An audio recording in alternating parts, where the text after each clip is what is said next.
Hello everyone, তোমাদের সবাইকে জানাই হ্যাপি নিউ ইয়ার। তো কাল ছিল 31শে ডিসেম্বর, আর আমাদের বাড়িতে রীতিমতো আমরা বাড়ির সবাই মিলে পিকনিক করবো ভেবেছিলাম। সকাল সকাল দেখতে পাচ্ছ এখানে কড়াইশুঁটির কচুরি, এইদিকে আবি ভেজে নিচ্ছি, আর ওদিকে মা করছে গরম গরম ঝাল ঝাল কাশ্মীরি আলুর দম।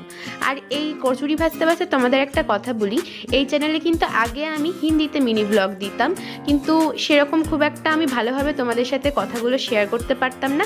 তাই আমি নতুন বছরে নতুনভাবে শুরু করব ভাবলাম বাংলায় মিনি ব্লগ দেওয়া, কারণ বাংলা আমার মাতৃভাষা, তাই বলতে আমার সুবিধাও হবে আর তোমাদের সাথে আরও ভালো করে সব কিছু শেয়ার করতে পারবো এই কারণে। তো দেখো এখানে তো খাবার রেডি হয়ে গেছে, প্লেটে সুন্দর করে সাজিয়েও নিয়েছি, আর নিয়ে বসে গেছি একদম গরম গরম কড়াইশুঁটির কচুরি, আলুর দম আর হালকা একটু মশলা পেঁয়াজ দিয়ে খেতে। এদিকে তো বুনু দেখো এসে আমার সাথে সব সময় ওর ইয়ার্কি ঠাট্টা করা লাগে, তো করছে।